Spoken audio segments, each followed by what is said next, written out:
Hello everyone, welcome back to my channel. So ಇವತ್ತಿನ blog ಬಂದು ಒಂದು ಡೈಲಿ ರೂಟೀನ್ ಬ್ಲಾಗ್ ಆಗಿರುತ್ತೆ. ಸೊ ಈ ಒಂದು ಬ್ಲಾಗಲ್ಲಿ ಮೀಶೋ ಹಾಲ್ ಸಹ ಇದೆ. ಅಂದರೆ ಒಂದು ಪ್ರಾಡಕ್ಟ್ನ ಪರ್ಚೇಸ್ ಮಾಡಿದ್ದೀನಿ. ಸಖತ್ತು ಕ್ಯೂಟಾಗಿದೆ ಅದು ಪ್ರಾಡಕ್ಟ್ಸ್ ಅಂತೂ.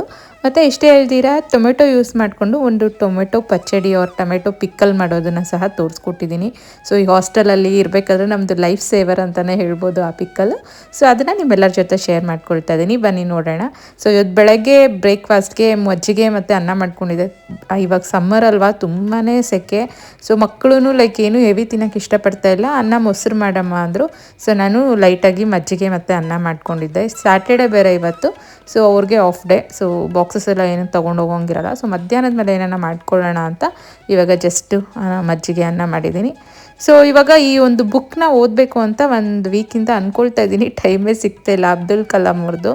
ಸೊ ಲೈಕ್ ತುಂಬ ಮೊದಲೆಲ್ಲ ಬುಕ್ಸ್ ಇಂಥದ್ದೆಲ್ಲ ಓದೋದು ತುಂಬ ಅಭ್ಯಾಸ ಆಯಿತು. ಈ ನಡುವೆ ಈ ಯೂಟ್ಯೂಬ್ ಸ್ಟಾರ್ಟ್ ಮಾಡಿದಾಗಿಂದ ಯೂಟ್ಯೂಬ್ ವಿಡಿಯೋ ಎಡಿಟಿಂಗ್ ಇಂಥದಕ್ಕೆ ಟೈಮ್ ಆಗೋಗ್ತಾ ಇದೆ. ಸೊ ಬುಕ್ಸ್ ಓದೋಕ್ಕೆ ಟೈಮ್ ಸಿಗ್ತಾಯಿಲ್ಲ. ಬಟ್ ಅಂದ್ರೂ ಅದೊಂದು ಅಭ್ಯಾಸ ಬಿಡಬಾರ್ದು ಅಂತ ಆ ಬುಕ್ನ ಓದೋಣ ಅಂತ ಅಂದ್ಕೊಳ್ತಾ ಇದ್ದೀನಿ. ನೋಡಬೇಕು ಎಷ್ಟು ಸಕ್ಸಸ್ಫುಲ್ಲಾಗಿ ಓದೋಕ್ಕಾಗುತ್ತೆ ಅಂತ. ಸೊ ನಾನು ಪ್ರೀವಿಯಸ್ ವ್ಲಾಗ್ ನೋಡಿದರೆ ನಾನು ಒಬ್ಬರು ನೈಬರ್ ಟೊಮೆಟೊ ತಂದು ಕೊಟ್ಟಿದ್ರು. ಅದನ್ನು ಯೂಸ್ ಮಾಡ್ಕೊಂಡು ಪಿಕ್ಕಲ್ ಮಾಡಿದ್ರೆ ನಿಮಗೆ ಅದನ್ನು ಶೇರ್ ಮಾಡ್ತೀನಿ ರೆಸಿಪಿ ಅಂತ ಹೇಳಿದ್ನಲ್ವ. ಸೊ ಇವತ್ತು ಆ ಪಿಕ್ಕಲ್ ಮಾಡ್ತಾಯಿದ್ದೀನಿ. ಸೊ ಆಲ್ಮೋಸ್ಟ್ ಒಂದು 8 to 10 ಟೊಮೆಟೊಸ್ ತೊಗೊಂಡಿದ್ದೀನಿ, ದೊಡ್ಡ ಸೈಜ್ ಟೊಮೆಟೊಸು. ಆ್ಯಕ್ಚುಲಿ ನೀವು ತುಂಬ ದಿನ ಸ್ಟೋರ್ ಮಾಡಬೇಕು ಅಂತ ನಾನು ಅಂದ್ಕೊಳ್ತಾ ಇದ್ದರೆ ಟೊಮೆಟೊನ ತೊಳೆದು ಅದನ್ನು ಒಂದು ಕ್ಲಾತಲ್ಲಿ ಒರೆಸಿ ಕಟ್ ಮಾಡ್ಕೊಳ್ಳಿ. ಸೊ ನಮ್ಮನೇಲಿ ಏನಿದೇನು ಜಾಸ್ತಿ ದಿನ ಏನು ಸ್ಟೋರ್ ಮಾಡೋಕ್ಕೆಲ್ಲ ಇರಲ್ಲ, ಯಾಕಂದರೆ ಬೇಗ ತಿನ್ಕೊಳ್ತಾರೆ. ಸೊ ನಾನು ಹಂಗೆ ಡೈರೆಕ್ಟಾಗಿ ಕಟ್ ಮಾಡಿ ಹಾಕ್ತಾಯಿದ್ದೀನಿ. ಇದಕ್ಕೆ ಬೇಕಾಗಿರೋವಂಥ ಇಂಗ್ರೀಡಿಯೆಂಟ್ಸ್ ಬಂದು ಈ ಮೆಂತ್ಯ ಮತ್ತು ಸಾಸಿವೆ. 1 ಸ್ಪೂನ್ ಮೆಂತ್ಯ ತೊಗೊಂಡ್ರೆ 2 ಸ್ಪೂನ್ ಸಾಸಿವೆ ತೊಗೊಳ್ಳಿ. ನಾನಿಲ್ಲಿ ಲೈಕ್ ಸ್ವಲ್ಪ ಪೋರ್ಷನ್ಸ್ ಜಾಸ್ತಿನೇ ತೊಗೊಂಡಿದ್ದೀನಿ, ಯಾಕಂದರೆ ಆ ಪುಡಿ ಸ್ವಲ್ಪ ನನಗೆ ಎಕ್ಸ್ಟ್ರಾ ಇರಲಿ ಅಂತ. ಸೊ ಮನೇಲಿ ಹುಣ್ಸೆಹಣ್ಣು ಖಾಲಿ ಆಗಿತ್ತು. ಸೊ ಬಟ್ ಇದು ರೀಸೆಂಟಾಗಿ ನನ್ನ ವ್ಲಾಗಲ್ಲಿ ಒಂದು ವನಭೋಜನ ಎಲ್ಲ ಮಾಡೋ ಟೈಮಲ್ಲಿ ಒಂದು ಕಲ್ಲಂಗಡಿ ಹಣ್ಣು ಕುತ್ಕೊಂಡು ತಿಂದ್ವಿ ಒಂದು ಪ್ಲೇಸಲ್ಲಿ. ಅಲ್ಲಿ ಹುಣ್ಸೆಹಣ್ಕಾಯಿ ಎಲ್ಲ ಕಿತ್ಕೊಂಡು ಮನೆಗೆ ಎತ್ಕೊಂಬಂದ್ರಿ ಅಂತ ಹೇಳೋದ್ನಲ್ವಾ. ಸೊ ಆ ಹುಣ್ಸೆಹಣ್ಣು ನೋಡಿ, ಇದು ಇವಾಗ ಯೂಸ್ ಆಗ್ತಾಯಿದೆ. ಮನೇಲಿ ಖಾಲಿ ಆಗಿದ್ರೂ ಅದನ್ನು ನಾನು ಬಿಡಿಸ್ಕೊಂಡು ಇಲ್ಲಿ ಯೂಸ್ ಮಾಡ್ಕೊಳ್ತಾ ಇದ್ದೀನಿ. ಒಂದು ಇಡೀ ಆಗೋಷ್ಟು ಹುಣ್ಸೆಹಣ್ಣು ಸಾಕಾಗುತ್ತೆ ಇದಕ್ಕೆ. ಇಲ್ಲಾಂದರೆ ಒಂದು ನಿಂಬೆಹಣ್ಣು ಗಾತ್ರ ಆದಷ್ಟು ಸಾಕಾಗುತ್ತೆ ಒಂದು 1/2 kg ಟೊಮೆಟೊಗೆ. ಸೊ ಇವಾಗ ಈ ಟೊಮೆಟೊ ಮತ್ತು ಈ ಹುಣ್ಸೆಹಣ್ಣು ಏನಿದೆಯಲ್ವ, ಸೊ ಇದನ್ನು ನೀಟಾಗಿ ಎಣ್ಣೆ ಹಾಕ್ಕೊಳ್ದಿರ ಒಂದು ಬಾಣಲೆಯಲ್ಲಿ ಲೈಕ್ ಹುರ್ಕೋಬೇಕು. ಸೊ ಅದು ಪ್ರೋಸೆಸ್ ತೋರಿಸ್ತೀನಿ ನೆಕ್ಸ್ಟು. ಸೊ ಫಸ್ಟು ಈ ಪೌಡ್ರ್ ಮಾಡ್ಕೊಳ್ತಾ ಇದ್ದೀನಿ. ಅಂದರೆ ಮೆಂತ್ಯ ಮತ್ತು ಸಾಸಿವೆ ಏನಿದೆಯಲ್ವ, ಇದೆರಡೂ ಲೈಕ್ ನೀಟಾಗಿ ಕೈ ಆಡಿಸ್ತಾನೆ ಇರಬೇಕು ಬಾಡಿಸ್ಕೋಬೇಕಾದ್ರೆ. ಸೊ ಇದು ಹುರ್ಕೊಂಡ್ರಾಗ ಯಾವ ರೀತಿ ಕಾಣುತ್ತೆ ಅಂದರೆ ಮೆಂತ್ಯ ಬಂದು ಒಂದು ಸ್ವಲ್ಪ ಗೋಲ್ಡನ್ ಕಲರ್ ಬರುತ್ತೆ, ಸಾಸಿವೆ ವೈಟ್ ಕಲರ್ ಆಗುತ್ತೆ. ಸೊ ಇಷ್ಟು ನೋಡಿ, ಈ ಥರ ಹುರ್ಕೊಂಡ್ರೆ ಸಾಕು. ಸೊ ಇದು ಆರಿದ್ಮೇಲೆ ಮಿಕ್ಸಿಗೆ ಹಾಕಿ ಈ ಥರ ಪುಡಿ ಮಾಡ್ಕೋಬೇಕು. ಇದೇ ಮೇನ್ ಕೀ ಇಂಗ್ರೀಡಿಯೆಂಟು ಯಾವುದೇ ಒಂದು ಪಿಕ್ಕಲ್ಗೆ, ಸಾಸಿವೆ ಮತ್ತು ಮೆಂತ್ಯ. ಸೊ ಇವಾಗ ಬಾಣಲೆ ಹಾಕ್ಕೊಂಡು ಅವಾಗೆ ಹೇಳ್ದಂಗೆ ಏನು ಎಣ್ಣೆ ಎಲ್ಲ ಇವಾಗ ಹಾಕ್ಕೊಳ್ಳೋಂಗಿಲ್ಲ. ಡೈರೆಕ್ಟಾಗಿ ಟೊಮೆಟೊ ಮತ್ತು ಇದೇನು ಹುಣ್ಸೆಹಣ್ಣು ಇರುತ್ತಲ್ಲ ಒಂದಿಡಿ, ಸೊ ಅದನ್ನು ಅಂದರೆ ಈ ಹುಣ್ಸೆಹಣ್ಣು ಕ್ವಾಂಟಿಟಿ ನಿಮ್ಮ ಒಂದು ಟೇಸ್ಟ್ ಪ್ರಕಾರ. ನಾನು 1/2 kg ಟೊಮೆಟೊಗೆ ಒಂದು ನಿಂಬೆಹಣ್ಣು ಗಾತ್ರದಷ್ಟು ಹುಣ್ಸೆಹಣ್ಣು ಹಾಕ್ಕೊಳ್ತೀನಿ. ಸೊ ನೀಟಾಗಿ ಇದನ್ನು ಹುರ್ಕೋಬೇಕು. ಅಂದರೆ ಇದರಲ್ಲೇ ನೀರು ಬಿಟ್ಕೊಳ್ಳುತ್ತೆ. ಆ ನೀರಿನ ಅಂಶ ಕಡಿಮೆ ಆಗಿ ಫುಲ್ ಟೊಮೆಟೊ ಬೇಯಬೇಕು, ಅಲ್ಲಿ ತನಕ ಕ್ಲೋಸ್ ಮಾಡಿ ಹುರ್ಕೊಳ್ಳಿ. ಸೊ ಅಷ್ಟರಲ್ಲಿ ನಾವು ಏನೇನು ಯೂಸ್ ಮಾಡ್ತೀನಿ ಅಂತ ಇಲ್ಲಿ ತೋರಿಸ್ತಾ ಇದ್ದೀನಿ. ನೋಡಿ, ಇಲ್ಲೆಲ್ಲ ಹುರ್ಕೊಳ್ತಾ ಇದ್ದೀನಿ. ಈ ಥರ ನೀರು ಬಿಟ್ಕೊಳ್ಳುತ್ತೆ. ಇವಾಗ ಆಫ್ ಕುಕ್ ಆಗಿದೆ, ಇನ್ನೂ ಒಂದು ಸ್ವಲ್ಪ ಆಫ್ ಕುಕ್ ಆಗಬೇಕು. ಸೊ ಇದೆಲ್ಲ ಕುಕ್ ಆದಮೇಲೆ ಇವಾಗ ಮೆಂತ್ಯ ಮತ್ತು ಸಾಸಿವೆ ಪುಡಿ ಇರುತ್ತಲ್ವ, ಅದು ಮತ್ತು ಉಪ್ಪು ಮತ್ತು ಖಾರದ ಪುಡಿ, ಈ 3 ಇಂಗ್ರೀಡಿಯೆಂಟ್ಸ್ ಇದಕ್ಕೆ ಹಾಕ್ಕೋಬೇಕು. ಆ್ಯಕ್ಚುಲಿ ಅರಿಶಿನ ಕೂಡ ಹಾಕ್ಕೋಬೇಕು, ನಾನು ಮಾಡೋವಾಗ ಹಾಕ್ಕೊಳ್ಳೋದು ಮರ್ತೋಗಿದ್ದೀನಿ. ಸೊ ಒಂದು ಟೇಸ್ಟ್ ಪ್ರಕಾರ ನೀವೆಷ್ಟು ಲೈಕ್ ಹುಣಸೆಹಣ್ಣು ಮತ್ತು ಟೊಮೆಟೊ ತೊಗೊಂಡಿರ್ತೀರೋ ಅದ್ರ ಮೇಲೆ ಈ ಉಪ್ಪು ಮತ್ತು ಖಾರದ ಪುಡಿ ಅಂದರೆ ಸ್ವಲ್ಪ ಸ್ವಲ್ಪ ಹಾಕ್ಕೊಂಡು ಟ್ರೈ ಮಾಡಿ. ಆಮೇಲೆ ನೀವೆಲ್ಲ ರುಬ್ಬಿದ್ಮೇಲೆ ನೀವು ಟೇಸ್ಟ್ ನೋಡ್ಕೊಂಡು ಮತ್ತೆ ಬೇಕಾದ್ರೆ ಆ್ಯಡ್ ಮಾಡ್ಕೋಬೋದು. ಮತ್ತು ಬೆಳ್ಳುಳ್ಳಿ ಒಂದು ಫುಲ್ ಕಪ್ ಯೂಸ್ ಮಾಡ್ತೀನಿ. ಎಷ್ಟು ಬೆಳ್ಳುಳ್ಳಿ ಯೂಸ್ ಮಾಡಿದ್ರೆ ಇದು ಪಿಕ್ಕಲ್ ಅಷ್ಟು ಟೇಸ್ಟ್ ಬರುತ್ತೆ. ನೋಡಿ, ಈ ಥರ ನುಣ್ಣಗೆ ರುಬ್ಕೋಬೇಕು. ಸೊ ಈ ಥರ ನುಣ್ಣಗೆ ರುಬ್ಕೊಂಡ್ಮೇಲೆ ನಾನು ಅವಾಗೆ ಅರಿಶಿನ ಹಾಕೋದು ಮರ್ತೋಗ್ಬಿಟ್ಟಿದ್ದೆ, ಆಮೇಲೆ ನೆನಪಂತು. ಸೊ ಈ ಒಂದು ಸ್ಟೇಜಲ್ಲಿ ಹಾಕ್ಕೊಂಡು ಮಿಕ್ಸ್ ಮಾಡ್ಕೊಳ್ತಾ ಇದ್ದೀನಿ. ಸೊ ಅಷ್ಟೇ, ಪಿಕ್ಕಲ್ಗೆ ಇವಾಗ ಒಗ್ಗರಣೆ ಹಾಕ್ಕೊಂಡ್ಬಿಟ್ರೆ ಟೊಮೆಟೊ ಪಿಕ್ಕಲ್ ರೆಡಿ ಆಗುತ್ತೆ. ಸೊ ಇದಕ್ಕೆ ಸಾಸಿವೆ, ಜೀರಿಗೆ, ಕಡಲೆಬೇಳೆ, ಉದ್ದಿನಬೇಳೆ, ಬೆಳ್ಳುಳ್ಳಿ ಒಂದು ಸ್ವಲ್ಪ ಜಜ್ಜಿ ಇಟ್ಕೋಬೋದು, ಇಲ್ಲಾಂದರೆ ಈ ಥರ ಕಟ್ ಮಾಡಿ ಇಟ್ಕೋಬೋದು. ಮತ್ತು ಕರಿಬೇವು ಮತ್ತು ಒಣಮೆಣ್ಸಿನ್ಕಾಯಿ ಇಷ್ಟು ಯೂಸ್ ಮಾಡ್ಕೋಬೇಕು. ಸೊ ನೀವೇನಾರ ತುಂಬ ದಿನ ಸ್ಟೋರ್ ಮಾಡ್ತಾಯಿದ್ದೀರಾ ಅಂದರೆ ಎಣ್ಣೆ ಸ್ವಲ್ಪ ಜಾಸ್ತಿ ಹಾಕ್ಕೊಳ್ಳಿ. ಇಲ್ಲ 1 ಮಂತ್ ಅಷ್ಟೇ ಅಂದರೆ ಸ್ವಲ್ಪ ಕಡಿಮೆ ಹಾಕ್ಕೊಂಡ್ರೂ ನಡೆಯುತ್ತೆ. ನಾನು ಲೈಕ್ ಕಡಿಮೆನೇ ಹಾಕ್ಕೊಳ್ತಾ ಇದ್ದೀನಿ, ತುಂಬ ಏನು ಎಣ್ಣೆ ಹಾಕ್ಕೊಳ್ತಾ ಇಲ್ಲ. ಬಟ್ ಇದು ಎಣ್ಣೆಲ್ಲೇ ಇದ್ರೇ ಕೆಡ್ದಿರ ಇರುತ್ತೆ. ಸೊ ಇವಾಗ ಏನೇನು ನಾನು ಡ್ರೈ ಇಂಗ್ರೀಡಿಯೆಂಟ್ಸ್ ತೋರಿಸಿದ್ನಲ್ವ ಅದನ್ನೆಲ್ಲ ನೀಟಾಗಿ ಎಣ್ಣೆಲಿ ಹಾಕಿ ಬಾಡಿಸ್ಕೊಳ್ತಾ ಇದ್ದೀನಿ. ಅದೆಲ್ಲ ಫುಲ್ ಕಂದು ಬಣ್ಣ ಬರಬೇಕು, ಉದ್ದಿನಬೇಳೆ ಕಡಲೆಬೇಳೆ ಇದೆಲ್ಲ. ಮತ್ತು ಈ ಒಂದು ಕರಿಬೇವು ಕೂಡ ಡ್ರೈ ಆಗಬೇಕು ಅದರಲ್ಲಿ ಎಣ್ಣೆಯಲ್ಲೇ ಹುರಿದ್ಮೇಲೆ. ಸೊ ಆವಾಗ ಜಾಸ್ತಿ ದಿನ ಇರುತ್ತೆ. ಈ ಥರ ಒಂಥರ ಸಡನ್ನಾಗಿ ಹಂಗೆ ಹಾಕಿ ಹಂಗೆ ಎತ್ಬಿಟ್ರೆ ಬೇಗನೆ ಕೆಟ್ಟೋಗ್ಬಿಡುತ್ತೆ ಉಪ್ಪಿನಕಾಯಿ. ಸೊ ಈ ಒಂದು ಇಂಗ್ರೀಡಿಯೆಂಟ್ಸಲ್ಲಿ ವಾಟರ್ ಕಂಟೆಂಟ್ಸ್ ಎಲ್ಲ ಹೋದ್ಮೇಲೆ ಈ ಥರ ಮಿಕ್ಸಿಗೆ ಏನು ಹಾಕ್ಕೊಂಡಿರ್ತೀವಲ್ವ ಅದನ್ನೆಲ್ಲ ಹಾಕಿ ಒಂದು 2-3 ಮಿನಿಟ್ಸ್ ಕುಕ್ ಮಾಡಿದ್ರೆ ಪಿಕ್ಕಲ್ ರೆಡಿ ಆಗುತ್ತೆ. ಸೊ ಈ ಪಿಕ್ಕಲ್ ಸ್ವಲ್ಪ ಆರಿದ್ಮೇಲೆ ಈ ಥರ ಏರ್ ಟೈಟ್ ಒಂದು ಡಬ್ಬಿಯಲ್ಲಿ ಹಾಕಿ ನೀವು ಸ್ಟೋರ್ ಮಾಡಿಕೊಂಡ್ರೆ ಆಚೆ ಇಟ್ರೂ 6 ಮಂತ್ಸ್ ಏನೂ ಆಗೋಲ್ಲ. ಇಲ್ಲಾಂದರೆ ಫ್ರಿಡ್ಜಲ್ಲಿ ಇಟ್ಕೊಂಡ್ರೆ 1 ಇಯರ್ವರೆಗೂ ಇಟ್ಕೋಬೋದು. ಬಟ್ ನಮ್ಮನೇಲಿ ಅಷ್ಟು ದಿನ ಇರೋಲ್ಲ ಬಿಡಿ, 1 ಮಂತ್ಗೆಲ್ಲ ಖಾಲಿ ಆಗುತ್ತೆ. ಸೊ ಇದು ನಾನು ಯೂಶ್ವಲಿ ಅಮ್ಮ ಮನೆಗೆ ಹೋದಾಗ ಇಲ್ಲಾಂದರೆ ಎಲ್ಲನ ಔಟ್ಸೈಡ್ ಹೋದಾಗ ಲೈಕ್ ಈ ಥರ ಏನಾರ ಪಿಕ್ಕಲ್ ಮಾಡಿ ಇಟ್ಟು ಹೋದರೆ ಸ್ವಲ್ಪ ಅನ್ನ ಮಾಡಿಕೊಂಡು ತುಪ್ಪ ಹಾಕ್ಕೊಂಡು ಇದನ್ನು ಮಿಕ್ಸ್ ಮಾಡ್ಕೊಂಡು ತಿಂದರೆ ಅಂತೂ ಫುಲ್ ಸೂಪರಾಗಿರುತ್ತೆ. ಒಂಚೂರು ಹಪ್ಳ ಮಾಡ್ಕೊಂಬಿಟ್ರೆ ಕಾಂಬಿನೇಷನು.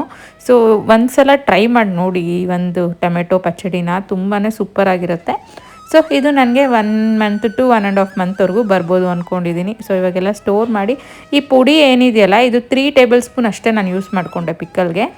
ಸೊ ರಿಮೈನಿಂಗ್ನ ಎತ್ತಿಟ್ಕೊಳ್ತಾ ಇದ್ದೀನಿ. ಇದನ್ನು ಈ ಪಲ್ಯಗಳು ಏನಾದರೂ ಮಾಡಿದಾಗ ಸ್ವಲ್ಪ ಒಂದು 1/2 ಟೇಬಲ್ ಸ್ಪೂನ್ ಹಿಂಗೆ ಸ್ಪ್ರಿಂಕಲ್ ಮಾಡಿದ್ರೆ ಪಲ್ಯದ ಟೇಸ್ಟ್ ಅಂತೂ ಸೂಪರಾಗಿರುತ್ತೆ. ಮತ್ತು ಈ ಪುಳಿಯೋಗರೆ ಮಾಡಿದಾಗೂ ಸ್ಪ್ರಿಂಕಲ್ ಮಾಡಿದ್ರೆ ಚೆನ್ನಾಗಿರುತ್ತೆ ಹುಳಿ ಅನ್ನಕ್ಕೆಲ್ಲ. ಅದಕ್ಕೆ ಸ್ವಲ್ಪ ಎಕ್ಸ್ಟ್ರಾ ಮಾಡಿ ಸ್ಟೋರ್ ಮಾಡಿ ಇಟ್ಕೊಳ್ತಾ ಇದ್ದೀನಿ. ಸೊ ನಾನು ಲಂಚಿಗೆ ಮಜ್ಜಿಗೆ ಅನ್ನನೇ ತಿಂದು ನೆಕ್ಸ್ಟು ಈ ಪಚ್ಚಡಿ ಸ್ವಲ್ಪ ಹಾಕ್ಕೊಂಡಿದ್ದೆ. ಕಾಂಬಿನೇಷನ್ ಆಗಿ ಸೂಪರಾಗಿತ್ತು ಅಂತಲೇ ಹೇಳ್ಬೋದು ಟೇಸ್ಟು. ಸೊ ಯಾವುದೇ ಒಂದು ಪಚ್ಚಡಿ ಆಗಲಿ ಆವತ್ತು ತಿನ್ನೋದಕ್ಕಿಂತ ನೆಕ್ಸ್ಟ್ ಡೇ ತಿಂದರೆ ಅದು ಉಪ್ಪು ಹುಳಿ ಎಲ್ಲ ಕರೆಕ್ಟಾಗಿ ಹಿಡ್ದಿರುತ್ತೆ, ಸೂಪರಾಗಿರುತ್ತೆ.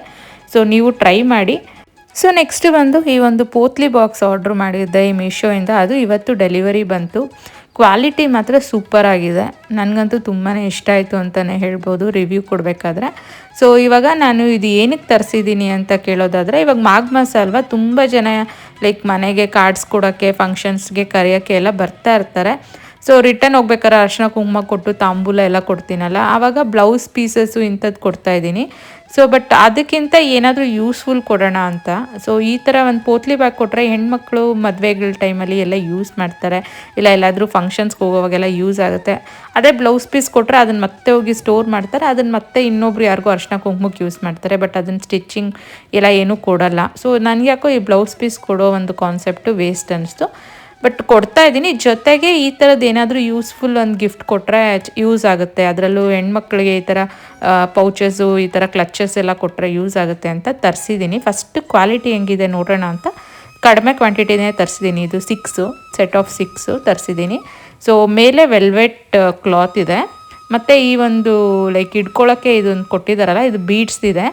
ತುಂಬ ರಿಚ್ ಲುಕ್ ಕೊಡ್ತಾ ಇದೆ. ಮತ್ತು ಲೈಕ್ ಕ್ವಾಲಿಟಿನೂ ಚೆನ್ನಾಗಿದೆ. ರಿಟರ್ನ್ ಗಿಫ್ಟ್ಸ್ಗಂತೂ ಒಂದು ಒಳ್ಳೆ ಆಪ್ಷನ್ ಅಂತಲೇ ಹೇಳ್ಬೋದು. ಸೊ ಟೋಟಲ್ ನೋಡಿ ಇಷ್ಟು ತರಿಸಿದ್ದೀನಿ, 6 ಬ್ಯಾಗ್ಸು, ಡಿಫ್ರೆಂಟ್ ಕಲರ್ಸು.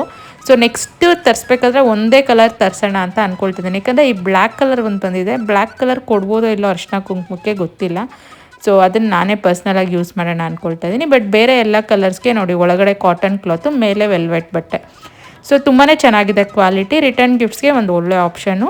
ಸೊ ನನಗಂತೂ ಇದು ಇಷ್ಟ ಆಯಿತು. ಇದ್ರದ್ದು ನಾನು ಡಿಸ್ಕ್ರಿಪ್ಷನಲ್ಲಿ ಆ್ಯಡ್ ಮಾಡಿರ್ತೀನಿ. ನಿಮ್ಮಲ್ಲಿ ಯಾರಿಗಾದರೂ ಈ ಥರ ರಿಟರ್ನ್ ಗಿಫ್ಟ್ಸ್ಗೆ ಏನಾದರೂ ನೀವು ಹೆಣ್ಮಕ್ಳಿಗೆ ಕೊಡೋಕ್ಕೆ ಹುಡುಕ್ತಾ ಇದ್ದರೆ ಇದೊಂದು ಒಳ್ಳೆ ಆಪ್ಷನ್ ಅಂತ ಕನ್ಸಿಡರ್ ಮಾಡ್ಬೋದು. ಸೊ ಆ್ಯಡ್ ಮಾಡಿರ್ತೀನಿ, ನಿಮಗೂ ಇಂಟ್ರೆಸ್ಟ್ ಇದ್ದರೆ ಹೋಗಿ ತಗೊಳ್ಳಿ. ಸೊ ನೆಕ್ಸ್ಟ್ ಡೇ ಇದು ಸ್ಯಾಟರ್ಡೇ ಮುಗಿದು ಸಂಡೇಯ ವ್ಲಾಗು. ಸೊ ಈ ಬೆಳಗ್ಗೆ ಏನಪ್ಪ ಸಂಡೇ ಚಿತ್ರಾನ್ನ ಮಾಡಿಬಿಟ್ಟಿದ್ದಾರೆ ಅಂತ ನೋಡ್ತಾ ಇದ್ದೀರಾ. ಯಾಕಂದರೆ ಇವತ್ತು ನಮ್ಮ ಹಸ್ಬೆಂಡ್ ಅವ್ರ ಫ್ರೆಂಡ್ದು ಗೃಹಪ್ರವೇಶಕ್ಕೆ ಹೋಗಬೇಕು ಅಂದ್ಕೊಳ್ತಿದ್ದಾರೆ. ಅಲ್ಲ ಸತ್ಯನಾರಾಯಣ ಪೂಜೆ ಮಾಡಿರ್ತಾರಲ್ವ, ಸೊ ನಾನ್ ವೆಜ್ ಎಲ್ಲ ತಿನ್ಕೊಂಡು ಹೋಗೋದು ಬೇಡ ಅಂತ ಅವ್ರಿಗೆ ಚಿತ್ರಾನ್ನ ಮಾಡಿಕೊಟ್ಟೆ ಬೆಳಗ್ಗೆ ಬ್ರೇಕ್ಫಾಸ್ಟ್ಗೆ. ಸೊ ನಾನು ಈ ಥರ ಚಿತ್ರಾನ್ನ ಏನಾನ ಮಾಡಿದಾಗ ಒಬ್ಬರು ವೆಜ್ಜು ಒಬ್ಬರು ನಾನ್ ವೆಜ್ ಇದ್ದಾಗ ಈ ಥರ ಒಂದು ಐಡಿಯಾ ಯೂಸ್ ಮಾಡ್ತೀನಿ. ಸೊ ಒಂದೆರಡು ಮೊಟ್ಟೆ ಎಣ್ಣೆಲಿ ನೀಟಾಗಿ ಹುರ್ಕೊಂಡು ಉಪ್ಪು ಮತ್ತು ಗರಂ ಮಸಾಲ ಹಾಕ್ಕೊಂಡು ಆ ಚಿತ್ರಾನ್ನ ಮಿಕ್ಸ್ ಮಾಡಿಕೊಂಡ್ರೆ ಎಗ್ ರೈಸ್ ಆಗೋಗುತ್ತೆ. ಸೊ ಯೂಶ್ವಲಿ ನೀವು ಸ್ಟ್ರೀಟ್ ಸೈಡೆಲ್ಲ ನೀವು ಫುಡ್ ತಿನ್ನೋಕೆ ಹೋದರೆ ಎರಡೂ ಇಟ್ಟಿರ್ತಾರೆ ನೋಡಿ, ಒಂದು ಕಡೆ ಚಿತ್ರಾನ್ನ ಇರುತ್ತೆ, ಒಂದು ಕಡೆ ಎಗ್ ರೈಸ್ ಮಾಡಿಕೊಡ್ತಾರೆ. ಸೊ ಆ ಕಾನ್ಸೆಪ್ಟ್ ಇದು. ಸೊ ಅದೇ ಚಿತ್ರಾನ್ನ ಈ ಎಗ್ ಫ್ರೈಗೆ ಹಾಕ್ಬಿಟ್ರೆ ನಾನ್ ವೆಜ್ ಆಗೋಗುತ್ತೆ, ಅಂದರೆ ಎಗ್ ರೈಸ್ ಆಗೋಗುತ್ತೆ. ಮತ್ತು ಈ ಶೇಜ್ವಾನ್ ಫ್ರೈಡ್ ರೈಸ್ ಅಂತ ಕೊಡ್ತಾರಲ್ವ, ಅದು ಏನೂ ಇಲ್ಲ, ಈ ಟೊಮೆಟೊ ಥರನೇ ಅವರು ಮಾಡ್ತಾರೆ. ಬಟ್ ಅದರಲ್ಲಿ ಟೊಮೆಟೊ ಪಿಕ್ಕಲ್ ಇರಲ್ಲ, ಬರೀ ಒಣಮೆಣ್ಸಿನ್ಕಾಯಿ ಮತ್ತು ಸ್ವಲ್ಪ ಇಂಗ್ರೀಡಿಯೆಂಟ್ಸ್ ಹಾಕಿ ಮಾಡುವಂಥದ್ದು. ಬಟ್ ನಾನು ಲೈಕ್ ನಮ್ಮ ಒಂದು ಟೊಮೆಟೊ ಪಿಕ್ಕಲ್ ಏನು ಮಾಡ್ಕೊಂಡಿದ್ದೀನಲ್ಲ ಅದನ್ನು ಮಿಕ್ಸ್ ಮಾಡ್ಕೊಂಡು ಒಂದ್ಸಲ ಟ್ರೈ ಮಾಡಿದ್ದೆ ಹಾಸ್ಟೆಲಲ್ಲಿ ಇರಬೇಕಾದ್ರೆ. ನಮ್ಮ ಫ್ರೆಂಡ್ಸ್ಗೆಲ್ಲ ಅದು ಫೇವ್ರೇಟ್ ಆಗೋಗಿತ್ತು ಡಿಶ್ಶು. ಸೊ ಅದನ್ನು ಇವತ್ತು ಮತ್ತೆ ಮಾಡ್ಕೊಂಡಿದ್ದೀನಿ. ಅಂದರೆ ಈ ಒಂದು ಟೊಮೆಟೊ ಪಿಕ್ಕಲ್ ಏನು ಕಳಿಸಿರ್ತಾರಲ್ಲ ಅದಕ್ಕೆ ಈ ಒಂದು ರೈಸ್ನ ಹಾಕ್ಕೊಂಬಿಟ್ರೆ ಎಗ್ ರೈಸ್ ಆಗೋಗುತ್ತೆ. ಸೊ ನಾವು ಹಾಸ್ಟೆಲಲ್ಲಿ ಇರಬೇಕಾದ್ರೆ ಈ ಥರ ಖಾಲಿ ರೈಸ್ ತೊಗೊಂಬಿಟ್ಟು ಒಂದೆರಡು ಮೊಟ್ಟೆ ಹುರ್ಕೊಂಬಿಟ್ಟು ನಮ್ಮಮ್ಮ ಕಳಿಸಿರೋಂಥ ಈ ಒಂದು ಉಪ್ಪಿನಕಾಯಿ ಹಾಕ್ಕೊಂಬಿಟ್ಟು ಮಿಕ್ಸ್ ಮಾಡ್ಕೊಂಬಿಟ್ರೆ ಶೇಜ್ವಾನ್ ಫ್ರೈಡ್ ರೈಸ್ ಆಗೋಗ್ತಾಯಿತ್ತು. ನಮ್ಮ ಒಂದು ಓನ್ ರೆಸಿಪಿ ಅಂತಲೇ ಹೇಳ್ಬೋದು. ಅದೆಲ್ಲ ಗೋಲ್ಡನ್ ಮೆಮರೀಸ್. ಇಂಜಿನಿಯರಿಂಗ್ ಓದಬೇಕಾದ್ರೆ ಫ್ರೆಂಡ್ಸ್ ಎಲ್ಲ ಸೇರಿ ಅದು ಅಡುಗೆ ಮಾಡ್ತಾ ಇರ್ತೀವಲ್ವ, ಅಡುಗೆ ಮಾಡೋಕ್ಕೆ ಬರ್ದಿರೋರು ಫಸ್ಟ್ ಟೈಮ್ ಟ್ರೈ ಮಾಡಿದಾಗ ಅದೇನನ್ನ ಚೆನ್ನಾಗಿ ಬಂದುಬಿಟ್ರೆ ಅಂತೂ ಫುಲ್ ಎಲ್ಲರೂ ಪ್ರೈಸ್ ಮಾಡ್ತಾಯಿದ್ರು. ಸೊ ಹಂಗೆ ನಾನು ಮಾಡಿದ್ದ ಡಿಶಲ್ಲಿ ಇಷ್ಟಪಟ್ಟಿದ್ದಂದರೆ ನನ್ನ ಫ್ರೆಂಡ್ಸು ಈ ಒಂದು ಎಗ್ ರೈಸು ಮತ್ತು ಇನ್ನೊಂದು ಎಗ್ ಯೂಸ್ ಮಾಡಿಕೊಂಡು ಟೊಮೆಟೊ ಗೊಜ್ಜು ಥರ ಮಾಡಿಬಿಟ್ಟು ಎಗ್ನ ಒಡೆದು ಹಾಕ್ಬಿಡ್ತಾಯಿದ್ದೆ. ಅದು ಸೂಪರಾಗಿರ್ತಾಯಿತ್ತು. ಅದು ತುಂಬ ಇಷ್ಟಪಟ್ಟು ತಿಂತಾಯಿದ್ರು ಎಲ್ಲ ನನ್ನ ಫ್ರೆಂಡ್ಸು. ಸೊ ಅದೆಲ್ಲ ಇವತ್ತು ನೆನೆಸ್ಕೊಂಡಂಗೆ ಆಯಿತು. ಸೊ ನಾನು ಇವಾಗ ಔಟ್ಸೈಡ್ ಹೋಗೋಕ್ಕೆ ರೆಡಿ ಆಗ್ತಾಯಿದ್ದೀನಿ. ಆ್ಯಕ್ಚುಲಿ ಇವತ್ತು ಒಂದು ಮೂವಿ ನೋಡಬೇಕು ಅಂತ ಅಂದ್ಕೊಳ್ತಾ ಇದ್ವಿ.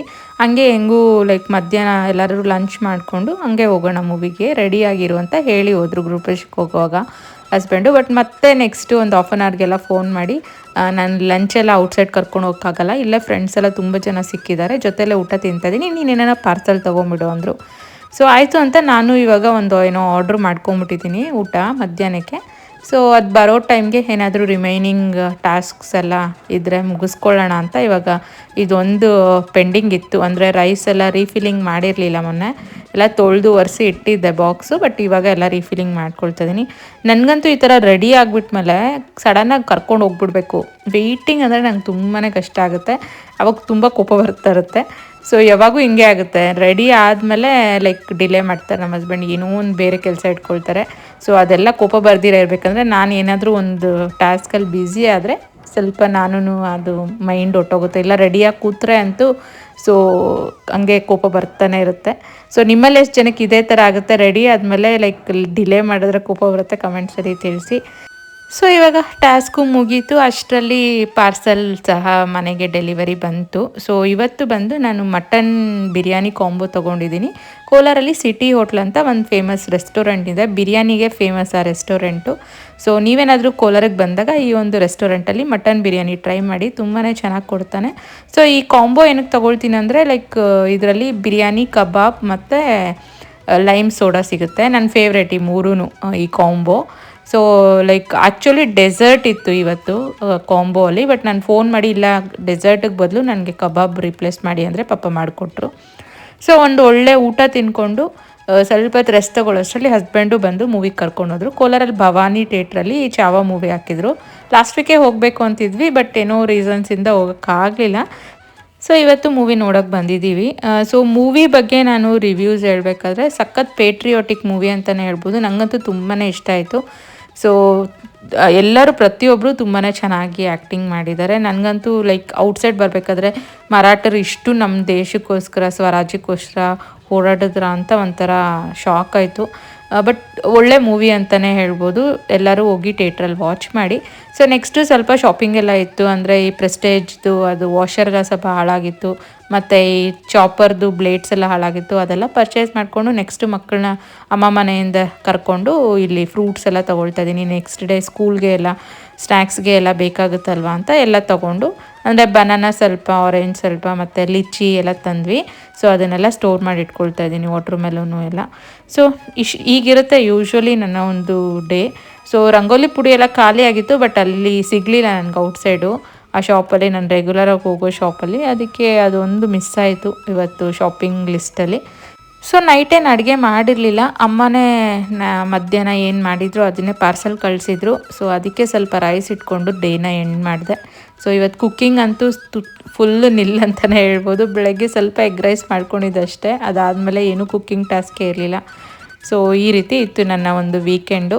ಸೊ ಲಾಸ್ಟಿಗೆ ಇವಾಗ ಮಲ್ಗೋಕ್ಕೆ ಮುಂಚೆ ಸ್ವಲ್ಪ ಪ್ಲ್ಯಾಂಟ್ಸ್ದೆಲ್ಲ ಕೇರ್ ಮಾಡಿ, ಅಂದರೆ ಸ್ವಲ್ಪ ನೀರು ಹಾಕೋದು ಇಂಥದ್ದೆಲ್ಲ ಇರುತ್ತೆ. ಸೊ ಇದನ್ನೆಲ್ಲ ಮಾಡಿ ಮಲ್ಗೋಷ್ಟರಲ್ಲಿ ಆಲ್ಮೋಸ್ಟ್ 11:30 12 ಆಗೋಗುತ್ತೆ. ಸೊ ನೋಡಿದ್ರಲ್ಲ ನನ್ನ ಒಂದು ವೀಕೆಂಡ್ ಯಾವ ರೀತಿ ಇತ್ತು ಅಂತ. ನಿಮಗೇನಾದರೂ ಈ ಒಂದು ವ್ಲಾಗ್ ಸ್ವಲ್ಪನಾದರೂ ಇಷ್ಟ ಆಗಿದರೆ ದಯವಿಟ್ಟು ಲೈಕ್ ಮಾಡಿ, ಶೇರ್ ಮಾಡಿ ಮತ್ತು ಕಮೆಂಟ್ ಮಾಡಿ. ಮತ್ತು ಯಾರೆಲ್ಲ ಇನ್ನೂ ನನ್ನ ಚಾನಲ್ಗೆ ಸಬ್ಸ್ಕ್ರೈಬ್ ಮಾಡ್ಕೊಳ್ತೀರಾ ನೋಡ್ತಾ ಇದ್ದೀರಾ, ಇಲ್ಲ ನೀವೇನಾದರೂ ಫಸ್ಟ್ ಟೈಮ್ ವ್ಯೂವರ್ಸ್ ಆದರೆ ದಯವಿಟ್ಟು ಸಬ್ಸ್ಕ್ರೈಬ್ ಮಾಡ್ಕೊಂಡು ನೋಡಿ ಅಂತ ಹೇಳ್ತಾ ಈ ಒಂದು ವ್ಲಾಗ್ನ ನಾನು ಇಲ್ಲಿಗೆ ಮುಗಿಸ್ತಾ ಇದ್ದೀನಿ. ಮತ್ತೆ ಸಿಗೋಣ.